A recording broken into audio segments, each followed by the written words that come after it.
تاجر جو متقی ہو، جو سچ بولتا ہو، جو احسان کرے لوگوں پہ، مجھے ایسا بنا دے، احسان کرے لوگوں پہ، مجھے ایسا بنا دے۔ الحمدللہ رب العالمین والصلاة والسلام علی سید المرسلین، اما بعد فاعوذ باللہ من الشیطان الرجیم، بسم اللہ الرحمن الرحیم۔ الصلاة والسلام علیک یا رسول اللہ، الصلاة والسلام علیک یا حبیب اللہ، الصلاة والسلام علیک یا نبی اللہ، وعلی آلک وصحابک یا نور اللہ۔ مدنی چینل کے ناظرین، سلسلہ احکام تجارت کے ساتھ حاضر ہیں۔ درود پاک کی فضیلت شامل کریں گے اور اس کے بعد آپ کی کالز کی طرف بڑھیں گے۔ نبی پاک صلی اللہ تعالی علیہ وسلم کا فرمان ذی شان ہے کہ جسے یہ پسند ہو کہ بارگاہ الہی میں پیش ہوتے وقت اللہ رب العزت اس سے راضی ہو، تو اسے چاہیے کہ مجھ پر کثرت کے ساتھ درود پاک پڑھے۔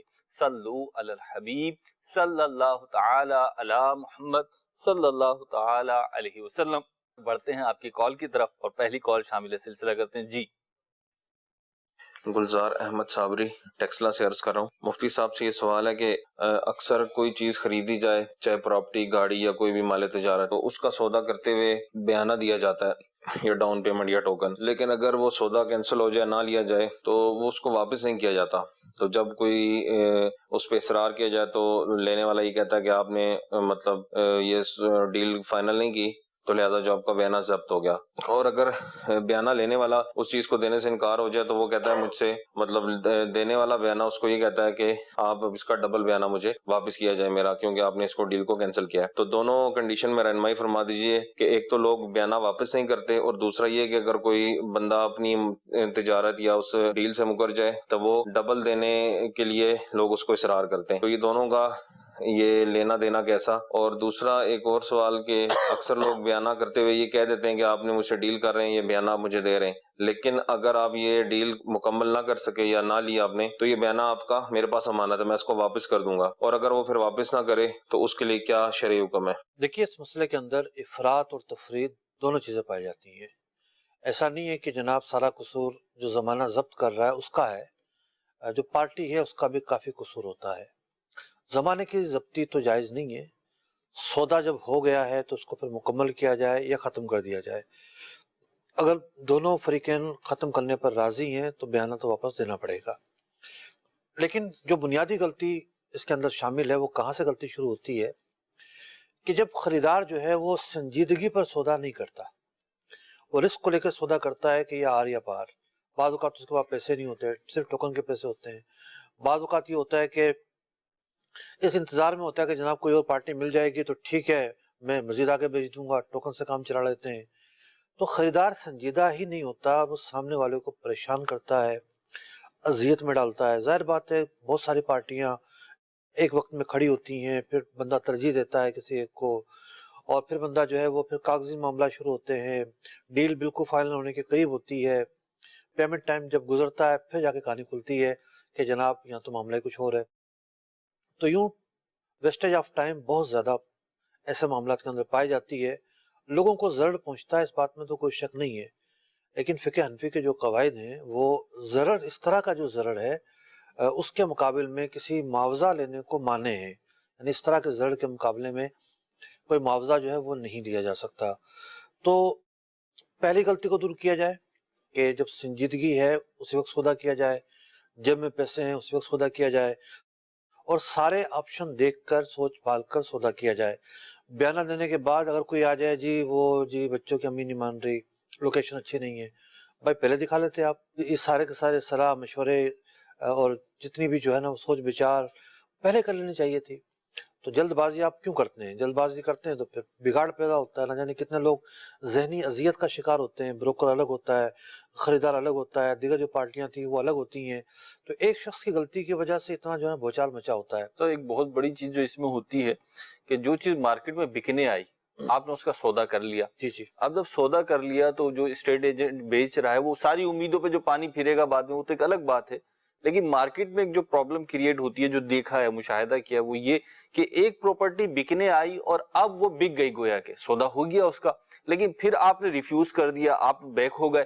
اب جب آپ بیک ہوتے ہیں نا تو مارکیٹ میں افواہیں پیدا ہوتی ہیں کہ پتہ نہیں کیوں سودا کینسل ہو گیا اور باتیں بنتی ہیں. تو اب اس پارٹی کو جس کو بیچنا ہے نا اس کو بہت تکلیف ہوتی ہے کیونکہ نیا خریدار اس سودے پہ ہاتھ رکھنے کو اتنی آسانی سے تیار نہیں ہوتا. یعنی آپ یہ کہنا چاہ رہے ہیں جس طرح کسی بچے کی منگنی ٹوٹ جائے اور پھر نئے لوگ جب رشتے کے لیے آئے تو 100 سوال کریں گے جی کیوں ٹوٹی تھی, جی کیا ہوا تھا, بالکل کیسے ایسے ہوا تھا.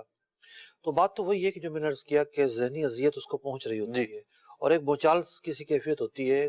اگرچہ وہ بوچال ایک پیالے کے اندر ہوتا ہے لیکن اس پیالے کے متعلقہ جو بھی لوگ ہیں وہ تو متاثر ہوتے ہیں, اذیت محسوس کرتے ہیں. پھر یہ ہے کہ کہانی یہاں آ جاتی ہے یہ بیانے کی ضبطی کا کیا حکم ہے. جناب بیانے کی ضبطی کا حکم تو بعد میں پوچھیے گا, اس سے پہلے جو کچھ ہوتا رہا اس غلطی کو تو دور کیا جائے. اور وہاں جتنی جو قسم کی مس ہینڈلنگ ہو رہی ہے اس مس ہینڈلنگ کو دور کرنا بھی ہماری ذمہ داری ہے. اور مارکیٹ کا ٹرینڈ ایک طرف ہے, ہم جو کہہ رہے ہیں وہ ایک طرف ہے. ہمیں یہ بتاتے ہوئے سخت گراں گزر رہا ہے کہ اس سے بچنے والے, اس پر عمل کرنے والے کتنے لوگ ہوں گے جو خوش نصیب ہوں گے وہی آٹے میں نمک کے برابر ہوں گے. جی اس کا مطلب یہ تو نہیں ہے کہ حق بات کہنا چھوڑ دی جائے جی اور درست بات کہنا جو ہے نا اس سے بندہ باز آ جائے. ٹھیک ہے تو بیانے کا جو معاملہ ہے اس کے اندر مارکیٹ ٹرینڈز اپنی جگہ پر ہیں. جی پھر لوگ کہتے ہیں کہ جناب ہم فلاں کام نہیں کرتے, فلاں نہیں کرتے, فلاں نہیں کرتے, تو اس میں دین پر کیوں چلیں. ایسی بھی سوچ بعض اوقات پیدا ہو جاتی ہے معاذ اللہ. تو دین پر چلنا اس لیے بھی ضروری ہے. یہاں پر میں ابھی پڑھ رہا تھا تفسیر نمی میں لکھا ہوا تھا کہ جو معاملات کا معاملہ ہے یعنی خرید و فروخت, ڈیلنگ, ساری چیزیں, یہ بعض اعتبار سے عبادت سے بھی زیادہ اہم ہے. ٹھیک, جسے ہم نیکی نہیں تصور کر رہے ہوتے بعضوں کا. اس کا تعلق معاشرت سے ہے. ٹھیک ہے اس میں اگر بگاڑ ہوتا ہے تو معاشرے کے اندر بگاڑ پیدا ہوتا ہے. ٹھیک, تو معاشرے کے اندر کتنا بگاڑ پیدا ہو رہا ہے جناب, یعنی اجتماعی بگاڑ کی کیفیت. اجتماعی بگاڑ کی طرف ہم بڑھ رہے ہیں, طرح طرح کے جناب بگاڑ کی صورتیں پیدا ہو رہی ہیں. جی تو بیانہ ضبطی بھی غلط ہے. جب سودا ہو جائے تو کسی ایک کے چاہنے سے ختم نہیں ہو سکتا. ٹھیک ہے, سامنے والا اس بات کا پابند ہے بقیہ پیسے مانگے, ٹھیک ہے, اور وہ آج بھی اگر کورٹ میں چلا جائے جی مجھے بقیہ پیسے نہیں دے رہا یہ, جی تو اس کا رائٹ ہے, قانونی طور پہ بھی والا دے گا. لیکن ایشو یہ ہے کہ وہ کہتا ہے کہ جناب میں کہاں اپنا, مجھے تو پیسے چاہیے, پراپرٹی بیچنی ہے, جی سالوں سال جو ہے خوار ہوتا رہوں گا. جی تو کمپرومائز کرتے ہیں. یہ کمپرومائز کی صورت شریعت نے بیان کی ہے. کمپرومائز کا مطلب یہ کہ آپ ڈیل ختم کر رہے ہیں, جی ایک دوسرے کا لینا دینا ختم کریں, ڈیل ختم کر دیں, ٹھیک ہے, تو اس میں بیانہ واپس ہوگا. یعنی بیانہ نہ ضبط کریں گے اور نہ ڈبل کر کے لیں نہ گے. ڈبل کر کے لیں گے. اگر باہم رضامند ہے جی. پھر ختم کرنے کی یہی صورت ہے. اور مجھ سے اگر رضامندی اسی پہ ہو گئے کہ جی صحیح صحیح بیانہ ضبط کر لو. دیکھیے قرآن مجید فرقان حمید میں بات واضح طریقے سے فرمایا گیا, لا تاکلوا اموالکم بینکم بالباطل, ٹھیک, کہ باطل طریقے سے, ناحق طریقے سے ایک دوسرے کا مال نہ کھاؤ. ٹھیک ہے, تو ایک دوسرے کا مال یہاں سے بیانہ ہو یا وہاں سے ڈبل ضبطی ہو, یہ وہ ذریعہ نہیں ہے. یعنی ایک مال حاصل ہوگا نا کسی ایک کو, جی تو جی جی شریعت نے ایسا کوئی ذریعہ نہیں بتایا کہ اس طریقے سے مال کھایا جائے. ٹھیک, تو یہ باطل طریقوں میں شامل ہے. ٹھیک ہے. مصعب انہوں نے جو ایک الگ سے سوال کیا جواب تو آ گیا, لیکن انہوں نے سوال الگ سے بنا کے کیا ہے کہ جی وہ امانتاً کہہ کر بیانہ دیا تو وہ کسی نے ضبط کر لیا تو اب کیا حکم ہوگا, تو وہی حکم ہوگا. دیکھیں امانت کہہ کے جو بیانہ دیا ہے تو وہ ڈیل کیسے ہوگی. ڈیل اگر ہوئی ہے تو وہ بیانہ امانت ہو ہی نہیں سکتا. وہ تو سمن ہے, وہ تو پرائز ہے, وہ تو قیمت ہے. تو سمن جو ہے وہ تو امانت نہیں ہوتا. ٹھیک ہے, سامنے والا اس کا مالک ہو جاتا ہے. ٹھیک ہے جی, اگلی کال دیجیے. میرا سوال ہے کہ سروی ہیں تو جو کوٹ بنا بیچتا ہے جس پہ اکثر شیر کی تصویر ہوتی ہے آگے اور پیچھے, اس میں بعض تو یہ ہوتا ہے اس کا منہ تو نظر نہیں آتا کہ بس جس کو پتہ چلتا کہ یہ شیر ہے, تو اس کو بیچنا یا بیچتے ہیں اس میں صرف بندہ نماز پڑھ سکتا ہے یا نہیں, یہ شریر میں سنبھالیں. ٹھیک ہے, کورٹ کا پوچھ رہے ہیں جی کوٹ کہہ رہے ہیں مطلب مختلف کپڑوں پہ بعض اوقات تصاویر ہوتی ہیں, بعض تو واضح تصاویر ہوتی ہیں, بعض جو ہے وہ واضح نہیں ہوتی ہیں, شیڈ دیا ہوا ہوتا ہے, شیپ دیا ہوا ہوتا ہے, کمپلیٹ تصویر نہیں ہوتی, تو اس کو بیچنے کا کیا حکم ہوگا, نماز کا کیا حکم؟ دیکھیے اگر تصویر کے حکم میں ہے, نیچے اگر رکھ کے دیکھیں تو چہرہ واضح ہو, ٹھیک ہے, تو تصویر کا حکم تو ہے. صحیح ہے. تصویر کے حکم میں ہے تو یہ ہے کہ نماز کا مسئلہ ہوگا. ٹھیک ہے, اور کوٹ پر تصویر ہے, خرید و فروخت کا اگر حکم ہے جی تو خرید و فروخت تو ہو سکتی ہے، کیونکہ وہاں مقصود تصویر نہیں ہوتی، ٹھیک ہے، وہاں مقصود کوٹ ہوتا ہے، صحیح، کوٹ ایک حلال اور طیب چیز ہے، ٹھیک ہے، مباح الاستعمال چیز ہے، اس کا صحیح، استعمال جائز ہے۔ لیکن اگر واضح تصویر ہے تو نماز ایسی حالت میں اگر پڑھیں گے تو مکروہ تحریمی ہوگی۔ ٹھیک، اس کا ایک طریقہ فقہ نے بیان کیا ہے، اگر کسی کپڑے پر تصویر ہے، چادر ڈال کر اگر پڑھی ہے نماز جی، اور وہ تصویر چھپ جاتی ہے تو پھر یہ کہ نماز مکروہ نہیں ہوگی۔ ٹھیک ہے، نماز درست ہو جائے گی۔ لیکن ایسا کون کرے گا؟ پہلے کوٹ کے اوپر جو ہے نا چادر شاذ و نازی لوگ ڈالیں گے، ٹھیک، مری میں اگر کوئی گیا ہو تو شاید ڈال لے، ورنہ کوٹ خود ایک گرم ہوتا ہے۔ جی، کوٹ کے اوپر تو جی چادر عمومی طور پہ تو استعمال نہیں کی جاتی۔ بہرحال جو مسئلہ ہے وہ مفتی صاحب نے فرما دیا ہے۔ اگلی کال کی طرف بڑھتے ہیں۔ جی، میرا نام جنید اتاری ہے، ڈیفینس سے بات کر رہا ہوں۔ مفتی صاحب کی مرضی، ہمارا اسٹیٹ ایجنسی کا کام ہے۔ بعض اوقات کوئی سودا ہم لینا ہوتا ہے، کوئی فلیٹ یا کوئی مکان بنگلہ وغیرہ بیچنا ہوتا ہے، تو اس میں کہیں کمیشن نہ ملنے کا ہوتا ہے کہ کبھی کہیں سے کمیشن ہو سکتا ہے نہ ملے، تو پھر ہم اگر بالفرض 10 کروڑ کا ہے تو ہم 11 کروڑ میں کہہ کے بیچتے ہیں، 10.5 کروڑ کا بک جاتا ہے تو 10 کروڑ مالک کو 50 لاکھ ہم لے لیتے ہیں۔ لینے والے کو ہم یہ کہتے ہیں کہ آپ کو 10.5 کروڑ میں ڈیل ملے گی، یوں الفاظ ہم بولتے ہیں۔ تو آیا کہ جو 50 لاکھ ہم بعد میں لے رہے ہیں یہ ہمارے لیے درست ہے کہ نہیں ہے؟ جبکہ ہم یہ ان الفاظوں کے ساتھ لیتے ہیں کہ آپ کو 10.5 میں ڈیل ملے گی، رہنمائی فرما دیجیے، جزاک اللہ خیرہ۔ ٹھیک ہے جی، جنید بھائی اس سے اب رہنمائی فرماتے ہیں۔ مارکیٹ میں سے ٹاپ رکھنا کہتے ہیں، اور ملے گی آپ جو خریدار ہے اس کو کہہ رہے ہیں نا، جو خریدنے والا ہے اس کو کہہ رہے ہیں۔ جی، مسئلہ یہ ہے کہ بیچنے والے کو یہ کیا بتا رہے ہیں، یہ تو واضح نہیں ہے۔ جی، اگر بیچنے والے کو 10 بتا رہے ہیں تو دھوکہ ہے، ٹھیک ہے، اور یہ جو رقم ہے 50 لاکھ روپے یہ مال حرام ہے۔ اللہ اکبر، اگر بیچنے والے کو یہ بتا رہے ہیں کہ جی 10.5 کا دیا ہے اور اب یہ 50 ہم رکھیں گے، ٹھیک ہے، یعنی آپ کو 10 دیں گے ہم، تب بھی غلط ہے، صحیح ہے، تب بھی غلط ہے۔ ٹھیک۔ وجہ اس کی یہ ہے کہ جب انہوں نے ایک سروس بیس معاہدہ کیا ہے، ایک بروکر سروس بیس کام کرتا ہے، ٹھیک ہے، کمیشن پہ کام کر رہے ہیں، اپنی خدمات انجام دے کے جی۔ پیسے لے گا، تو یہ بھی ایک معاہدہ ہے۔ ٹھیک ہے، اس کے اندر اجرت کا تعین ضروری ہے۔ جب آپ معاہدہ کر رہے ہیں اجرت کا تعین ہونا چاہیے کہ آپ کو کتنی کمیشن ملے گی۔ ٹھیک ہے، جب آپ کو پتا ہے کہ اجرت کتنی ملے گی نہیں ملے گی، تو ایسا کام پکڑنا ہی جائز نہیں ہے۔ اگرچہ کہ کام اگر کر لیا تو اجرت مثل لینے کا مستحق ہے، ٹھیک ہے، لیکن ایسا کام پکڑنا ہی جائز نہیں ہے جب یہ پتا ہے کہ اجرت ملے گی یا نہیں ملے گی۔ ٹھیک ہے، اجرت مثل سے کیا مراد ہے صاحب؟ یا تو آپ فری میں کر رہے ہو، آپ کو پتا ہے جی میرا دوست ہے، بھائی ہے، فلاں ہے، ٹھیک میں ہے، فری میں کر رہا ہوں۔ ٹھیک ہے، جب آپ کو یہ پتا ہے کہ میں معاوضے پر کام کر رہا ہوں کمرشلی کام کر رہا ہوں، اور معاوضہ نہیں پتا، جی، تو ایسا کام پکڑنا ہی درست نہیں ہے۔ ٹھیک، اجرت مثل کا مطلب یہ ہوتا ہے کہ اس طرح کا کام کرنے میں مارکیٹ میں جتنی اجرت رائج ہے، ٹھیک ہے، جیسا کہ عام طور پر ہمارے جو بروکری کے ریل اسٹیٹ کی جو بروکری ہے اس میں 1%، 1.5%، 2% رائج ہے، جی، یہ عام سی بات ہے۔ جی، تو اجرت مثل اسے کہتے ہیں جو مارکیٹ میں رائج ہو۔ ٹھیک ہے، اگلی کال دیجیے جی۔ میرا مفتی صاحب سے سوال یہ ہے کہ درزی عورتوں کے کپڑے سلائی کر سکتا ہے یا نہیں کر سکتا؟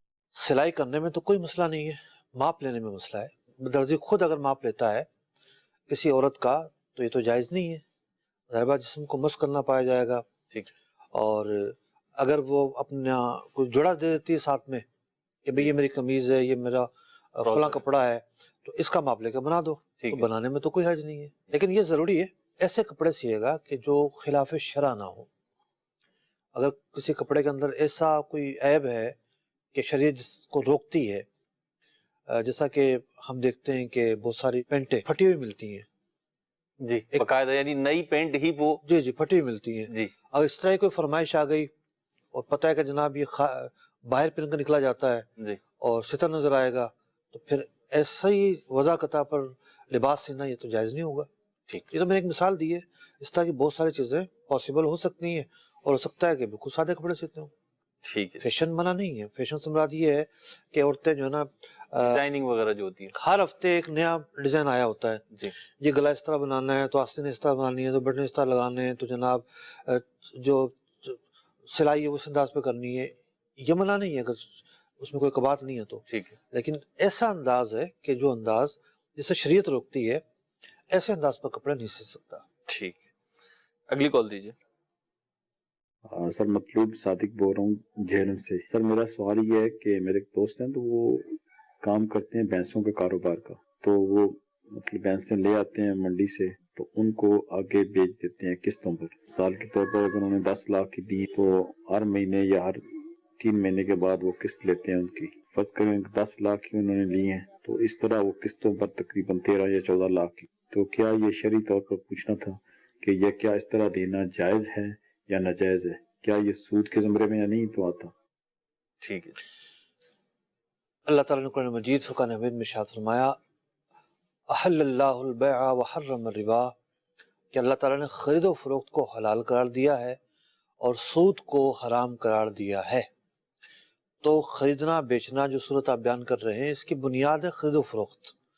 تو خرید و فروخت نقد میں بھی ہو سکتی ہے، خرید و فروخت یکمشت ادھار پر بھی ہو سکتی ہے. یعنی عام طور پہ یہ ہوتا ہے کہ جناب ایک چیز جو ہے وہ خریدی ہے تو 6 مہینے بعد پیسے دینے مثال کے طور پر تو ایک ساتھ پیسے دیے جاتے ہیں. اور تیسری صورت یہ ہوتی ہے کہ جو پیسے دینے ہیں اس کو اقساط میں بانٹ دیا جاتا ہے، قسطوں میں بانٹ دیا جاتا ہے، 2-3 مدت میں یا زیادہ مدت میں بانٹ دیا جاتا ہے. یہ ایک درمیانی صورت ہوتی ہے. عام طور پہ اس کو قسطوں میں دینا کہتے ہیں، عربی میں تنجیم کہتے ہیں. یہ صورت بھی جائز ہے. اب اس کے اندر معاملہ کیا ہوا کہ ایک چیز بیچی گئی، اس کی قیمت مقرر کی گئی، ادائیگی کتنے عرصے میں ہوگی یہ مقرر کیا گیا. تو یوں جو بنیادی باتیں ہیں وہ طے کر لی گئیں. اگر ان بنیادی باتوں کا خلاف ہو یا کوئی اور شرط ایسی رکھ دی جائے کہ جو شرط درست نہ ہو.